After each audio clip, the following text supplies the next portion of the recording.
Hi guys, and welcome back to the channel. It's a beautiful sunny day. We don't get a lot of those, and I'm here at the lake to shoot some B-roll for my Ginault Ocean Rover Generation 2 review. Ginault, a brand with a lot of controversy behind it. When I was looking for I'm going to actually show you some B-roll while I'm talking here, because I get a lot of comments that some comments that my intros are far too long, so it takes a long time before I actually show you the watch. So here you go. Here's the watch while I talk to you about my relationship to Ginault.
When I was looking for the perfect Rolex Homage, I was both for the GMT and for the Submariner. I didn't have the money to buy either of them, and I've never had the AD relationship to actually buy one at a retail price. But when I was looking for the perfect Homage watch, I plowed through a lot of brands: Invicta, Seiko, Pagani Design, Parnis, Steinhardt, Davosa.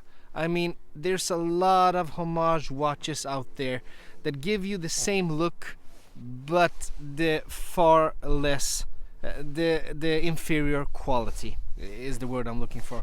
And then I stumbled upon Ginault, which was like on top of the food chain of Homage watches, widely known by YouTubers and reviewers as the best Homage that you could buy for money. And I bought the first version of the Ginault Ocean Rover, and it was a great watch, a fantastic looking watch. It didn't look like any Rolex I've ever seen, because they're actually doing a cool thing. They're homaging older Rolex models that aren't available anymore. They're discontinued for many years, and they're doing homages to those kind of Rolexes, not the modern Rolexes. And they're doing their own thing. They're incorporating some design elements that are their own, and I loved the Ginault Ocean Rover. But then the controversy came, the Ginault controversy. There was an article for those of you that do not know. There was an article published. Some guy actually claimed that the owner of Ginault was a former Rolex replica guy. Actually, one of the guys that made the best Rolex replicas. He was the one behind the Ginault brand, and that hand built in America, the America-made movement in the Ginault, was actually a Chinese clone or something like that. There's a full article about this, a lot of threads on the internet, a lot of discussions. You can read all about it if you want. And that made me actually reconsider my love for the watch and for the brand, and I actually sold it, because I didn't like the way Ginault responded to the accusations, and they responded by actually saying nothing. They made a statement that they would look into it and come back with information, and they didn't come back with anything. They just left us hanging. And in my opinion, this is just my personal opinion, it would have been better if Ginault just said, yeah, that's me, that's right, these accusations are true, if they were true, and I'm the guy behind Ginault. I did some shady business before, but I turned it around, and now I'm actually trying to release a really good, legitimate watch that has its own brand. And I'm sorry for what I've done before, but it is what it is. And that would be so much better, owning the thing that you've done wrong if you've done it wrong, and turning a new leaf and just continuing. And that's why Ginault got a lot of flack from collectors around the world. A lot of people didn't want to touch the brand, it somehow faded into. There's a lot of Ginault watch enthusiasts out there. I'm actually a member of their Facebook group, and they're defending the brand so strongly, and I get it. If you love a brand, you feel strongly for a brand, you'd like to defend it, by all means. And so there's a lot of Ginault fans, but I really don't think that the watch gets the appreciation that it so truly deserves, because this is a fantastic watch. And somehow, when the Ginault Ocean Rover II was released and the pictures of the ceramic bezel, I was really tempted to buy the watch again because I loved the first one, and the only reason for me selling the first one was the controversy. I couldn't stand behind that kind of shady business. If the money were actually obtained by selling fake Rolexes, that's something I really can't stand behind. But somehow the Ocean Rover II and the beauty of it, and especially the one with the blue bezel, made me reconsider. And I was starting to think, I read an article about this, that there are actually a lot of watch brands that do a lot of shady stuff without us knowing it. And I actually reconsidered that it's a beautiful watch. It's really, really specced out, and I really don't know if the accusations are true. There hasn't been a court. There hasn't been the guy that is accused has not been convicted of any crime. So who am I to say if it's right or if it's wrong? And I'm just here to judge the watch for what the watch is. And I'm gonna tell you guys, for the price of this watch, this is the most beautiful watch that I've had in my collection at this price point. And actually, it's highly specced out, and I'm gonna talk a lot about specs in this video. And let's just go to the unboxing, and I'm gonna show you everything, and I'm gonna talk about everything, and I'd love to hear your opinion, but we'll come to that in the end of the video. Let's go to the table and take a look at the Ginault Ocean Rover II box, open it up together, talk about it, tell you all about the specs, and let's do it. And here it is, guys. I did the unboxing one time already. There's a video of it right here, but for those of you who didn't see that, and I think a lot of you didn't, we're gonna do a quickie once again. Ginault box. This is some kind of faux leather, I think. Nice looking little box, nothing particular. Open it up, as you see the Ginault rose there. Open it up, there you have the watch, strap changing tool. Inside here I actually have the spare links in a little bag. The watch is there, and in this compartment right here we have some extra goodies, some manuals, a cleaning cloth with the Ginault branding, and the warranty card, limited warranty card, purchase date, model number, and the actual name of the person that bought the watch in the first place. I'm the second owner, and this is the timekeeping schedule. I'm going to talk a little more about this in the actual specifications, but they measure the watch in 5 different positions during 6 weeks, and they give you actually a COSC within COSC accuracy, not COSC certified. That's costing a lot of money, but within COSC specifications. As you can see, we all have +4 plus this is the time at the 6th week when the watch is shipped. There we go. And as you can see on this sheet, this is actually the Sellita SW 200-1. So that's the actual box, and here is the actual watch. I almost forgot the tradition. I'm wearing the SKX007 today with a faded bezel insert. Really comfortable watch on the original bracelet, the rattly bracelet that feels so good on wrist. But we're here to talk about Ginault today, and we have actually no time to waste. Let's open this beauty up and let's talk about it. There we go. The box is out of the way. Here we have the actual watch. I'm just gonna move the minute hand out of the way there so you can see the actual logo and the writing on that beautiful dial. And we're gonna give it some juice, making that second hand move a little. There we go, and we can zoom in a little.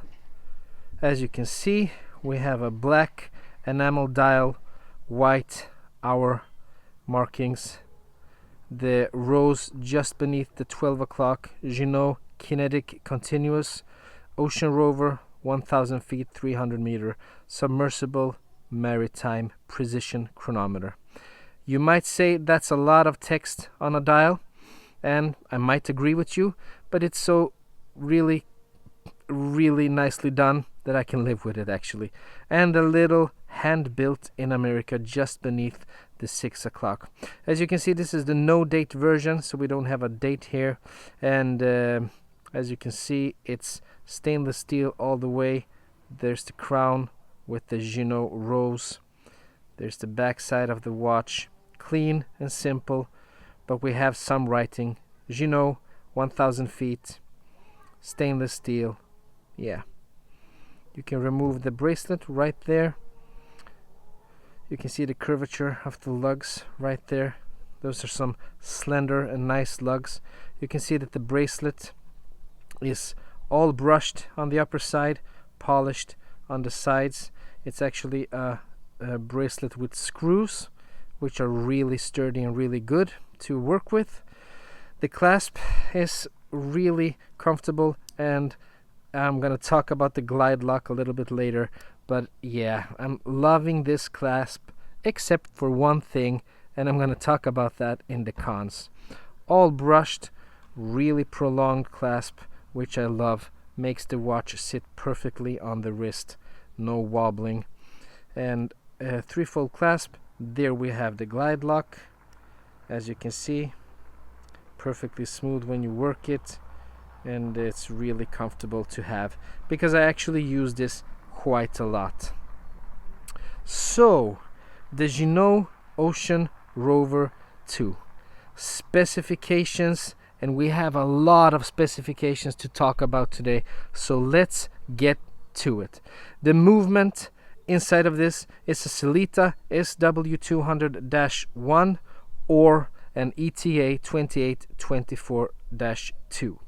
It's regulated in 5 positions during 6 weeks, and it actually gives you a within COSC accuracy. It's not COSC certified, as I said before, but it's within COSC timekeeping.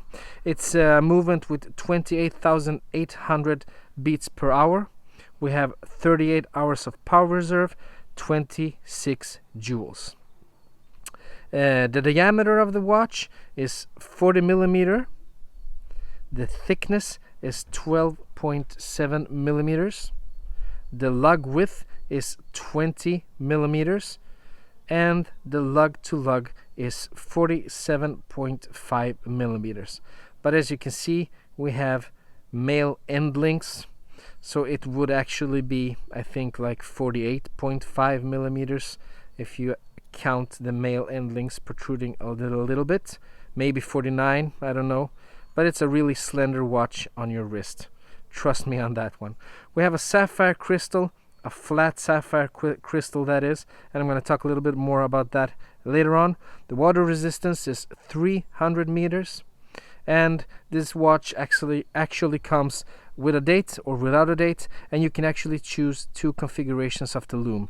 The one is called the gold sand loom, and it gives you a vintage look, and this is called the glowing smurf, which is white, I mean, not the Loom, but as you can see on the gold sand, you have some patina on those hour markers, and on the glowing Smurf, which is this one, it's all white, and the Loom is actually blue. As you can see, those nice looking hands in there. We have a sword hand for the hour hand, and we have a pencil style hand for the minute hand, and this is actually a homage to the Rolex reference 5513 mil sub. It was produced by Rolex in the 1970s. It's not produced anymore, and this is a homage to that watch. But the sweet thing with the Ginault, in my opinion, is that it actually isn't a homage on a contemporary Rolex. It's not a straight off rip-off, like, I mean, say what you want about Pagani design and Parnis, but they do make exact copies of the watches they're homaging. I'm not putting any value or anything morally wrong with that. If you own those kind of watches, I also own them and have owned them and have featured them on the channel, but I really prefer what Ginault and other companies are doing here. They're making a homage, and they're making, in this particular case, they're making a homage of a watch that is not produced anymore. You cannot buy it new anymore, and if you want to buy it, you actually have to pay a lot of money if you want to buy it used. And they're not making a straight up copy of that watch. They're implementing their own little style and their own thing within that homage. That's what a proper homage is, not just copying the design straight off, but actually doing something own with it. And I think that Ginault should actually get some credibility for that. Okay, let's talk about the sapphire on this watch. Okay, let's talk about the sapphire on this watch, because this is a real upgrade from the first version, the original Ocean Rover. The original Ocean Rover had a domed sapphire, but this one has a flat sapphire, as you can see. And sure, the domed sapphire made the old Ocean Rover look a little more vintage, and it gave you that little more vintage vibe. But this flat sapphire right here, I mean, the clarity of this glass, I actually have not owned a watch with this kind of clarity ever. This is something really special. It's a sapphire with a slight angle, as you can see. It's a step up from the bezel. And the AR on this one is actually a triple layer of optometry grade, which gives the watch this really nice clarity and no blue hue.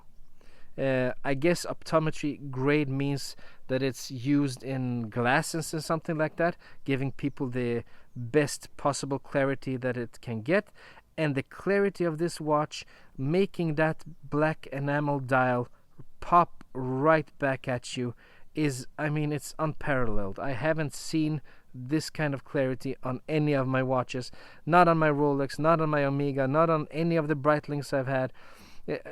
And you know, if you've been watching my channel for a while, you know that I like the blue hue from the AR, but I really like the clarity of this optometry grade AR. It's just beautiful.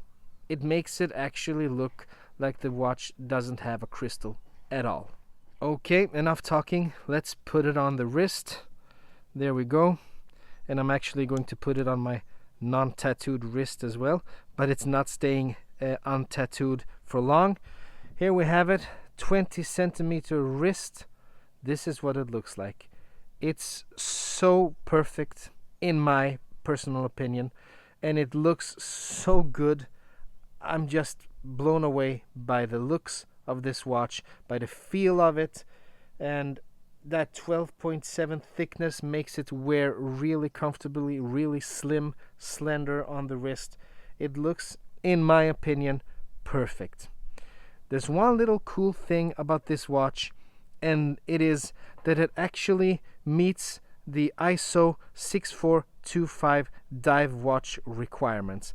We have a lot of specs to go through here, so I'm not going to go through them all, but some of the cool things that ISO 6425 certification gives you is magnetic resistance, shock resistance, salt water resistance, and strap or bracelet strength. I'm gonna put the text right here. You can pause the video and read through all the requirements for that 6425 ISO certification, but it's a really nice thing to have, and it gives you a little more comfortability and a little more security and peace of mind when wearing this watch.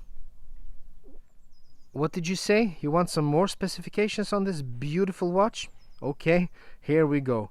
The case is actually a 40mm pre-ceramic style case with chamfered lugs, no holes, and everything is hand finished. We have a high gloss enamel dial, with forged applied indices, and they're actually hand assembled. We have beveled sword and pencil hands for the hour and minute hand right there, with the custom red Ginault second hand. This is a ceramic bezel insert, engraved 60 minutes full graduations, and a Loom pip at 12 o'clock. We have a generation, and actually the bezel is the generation 2 type of bezel, which is actually structurally redesigned, and the outer ring is slightly reprofiled than the first version, and we have a slightly deeper and sharper teeth along it, making it a little easier to grip and a little easier to turn. And I'm gonna give you a sample of the bezel action right away, which is flawless. This is the best. I'm gonna be honest here, I haven't tried a Submariner, Rolex Submariner as of yet, and I hear people say that the best bezel action is on a Rolex Submariner.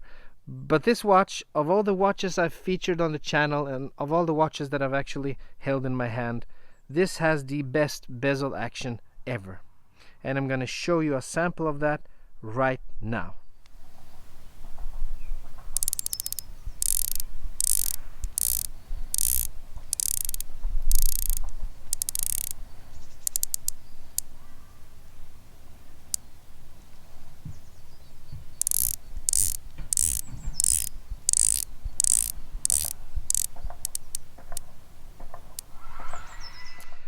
I mean, and this is gonna sound like a cliche, but when people talk about buttery smooth, this is buttery smooth. I mean, this is the definition of a buttery smooth bezel. It's so easy to turn, but it doesn't turn on its own, and it has not once ever turned on its own. It's solid but easy to turn. It registrates every click, loud and audible, but not too loud, and the sound is deep and buttery, not hollow. I don't think that I have the English skills to really tell you how wonderful this bezel performs when you actually have to use it. But it's the best bezel that I've ever tried, and if you see my channel and look at the watches that I feature on it, you might say that, yeah, it's really good, because I've featured a lot of watches on the channel. So the bezel is top notch on this one. But let's continue with the specifications. We have, as I said before about the crystal, it's a triple layer optometry grade AR coating, which makes it really clear, and I talked about that before. And the bracelet. The bracelet is called a Generation 2 94530G bracelet. It has a tighter mid-link tolerance, and it's slightly the clasp is slightly reprofiled for enhanced comfort and durability. And we have the 3x3 permalink design. It's a wonderful bracelet and a wonderful clasp in operation, not in design. We've come to the part of the video when it's time to wrap it up, and it's time to give you a pros and a cons list. And this is gonna be, I'm gonna sound like a fanboy here, but I am, because I really love this watch. We're going to start off with the pros. And the pros, we have, as I said before, a superior bezel action on the watch. The best bezel that I have ever tried. Accurate, buttery smooth, but still giving you that security that it doesn't turn on itself. It's easy to turn, but not too easy, which is really important. And it's giving you that audible, clicky sound that you love. A superb, I cannot stress this enough, the perfect bezel action. Superior clarity on that sapphire crystal is actually pro number 2. The triple optometry grade AR coating gives you that, and it's the most clear sapphire crystal I have ever seen. Really nice to look at this watch from every possible angle. We have a great accuracy as pro number 3. I told you about the 6-week 5-position testing of the watch, but and I've told you about the COSC certification. It's within COSC, but it isn't COSC certified. But this watch performs. I don't have a time graph or anything like that. I just set the watch, and then I have my Rolex set and my Omega set at the same time, and I see if they deviate from each other, and this watch keeps time as good as any of those 2 watches. So excellent timekeeping on this one. Pro number 4 is that it looks fantastic. That's the first thing that you're gonna see, and that's a really subjective opinion. You might think that it looks hideous, but I think that this watch is one of the best looking watches I've ever had on my wrist, and it looks fantastic. Beautiful.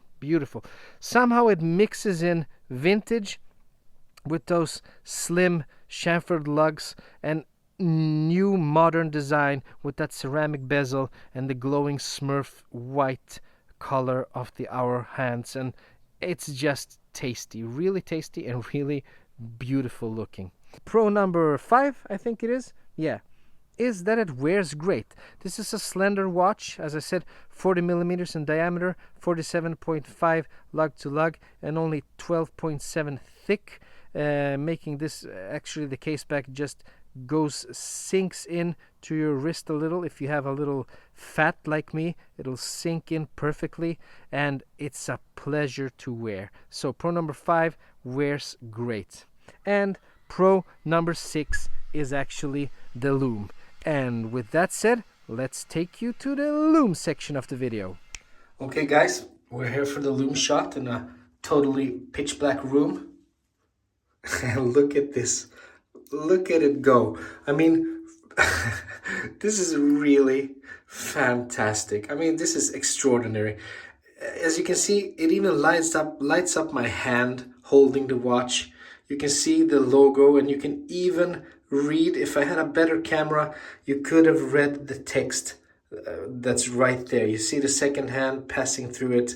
And the reason that this footage is so grainy is actually that the watch is lighting up this room well enough for the camera to consider the room to be a poorly lit room. All my other watches in all my other videos have better quality and not grainy like this, because the room is pitch black and the Loom does not light the room up the way this watch does. So the camera actually thinks that this room is a poorly lit room, and it's trying to compensate for that. That's for the graininess. As you can see, you can still see my hand right there. You can see the clasp from the other watch that I'm wearing, and that's all from the light of the Ginault Ocean Rover II Loom. This Loom is extraordinary. The best Loom that I've ever tried on a watch. It's fantastic. It lasts you all night long. And as you can see now, it can actually light up a small space like this. Well done on the Loom. 10 out of 10. The best Loom I've tried till this date, actually. Good job. And now we're back. The cons. The dreaded cons. And I'm gonna sound like a fanboy once again, but I only have one con on this watch. I could only think about one thing, and that might be no. Actually two things. Now that I hold it in my hand, I actually came up with one more thing, and yeah, the first con of the watch is actually the bracelet, the clasp, not the bracelet. The clasp itself, and it's not the functionality. As I said before, it has a glide lock system. It's really easy to operate, and I wish all watches had a glide lock system, giving you that extra little centimeter or 5 millimeters that you need in the evening or whenever you need it. That's perfect. It feels great, feels well built. It's a threefold clasp. There's nothing in the quality that, I mean, it's a high quality clasp, and you can feel it, easy to operate, wears perfectly on the wrist. I really like that it's like the Submariner. It's a little longer. The one thing that I'm missing here, the one thing that I'm giving this watch, the biggest con that I can give it, is that it's generic. I mean, if you buy a watch in this price range, the watch, I haven't told you the price yet, but it's around $1,500. You would expect some kind of design on the clasp itself. They just took a generic clasp, even though it's a great performing clasp in every way, and just slapped it on the watch. It's perfectly finished. It feels really good on the wrist. It's a glide lock system inside of it, which is excellent.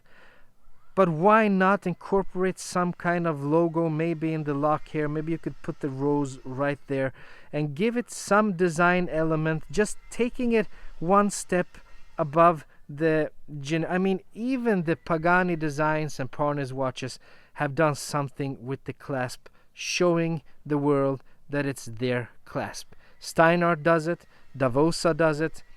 Why couldn't Ginault do something? That's just lazy. In my eyes, if you had some design element on the clasp reminding you that the clasp belongs to the Ginault brand, to the watch, maybe just with the rose, it would take the watch.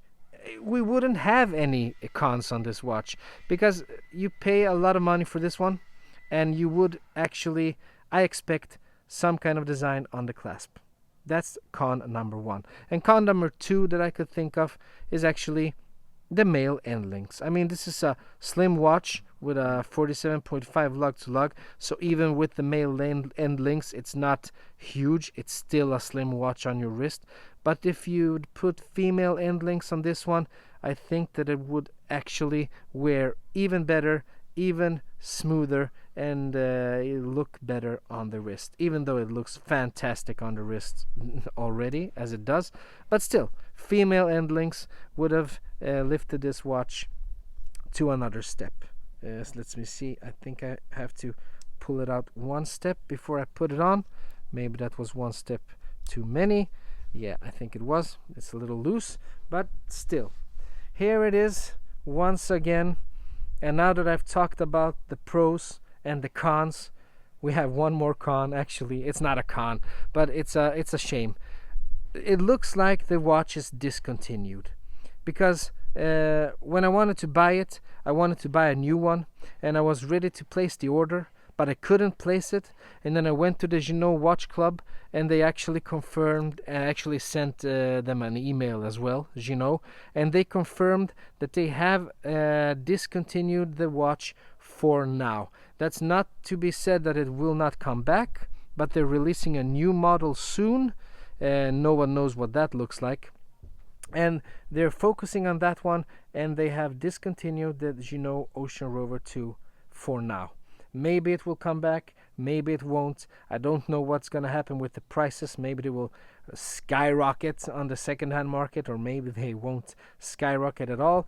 But one great thing with Ginault is that they actually hold their value pretty well, because there are a lot of collectors. Even though not all collectors want to touch the brand, there are still a dedicated fan base out there, and they keep the prices pretty high. So if you want to buy one used, you should actually expect to pay good money for it. But with that said, when you want to sell it, you can actually expect to get your money back if you buy it used. So that's it, folks. That's the Ginault Ocean Rover II review. I hope you enjoyed the video. I know it's a long one, like they always are, but I'm really trying to go through everything that I can think of, giving you all the facts that you need if you consider a purchase of any of the watches that I feature on my channel. I don't think that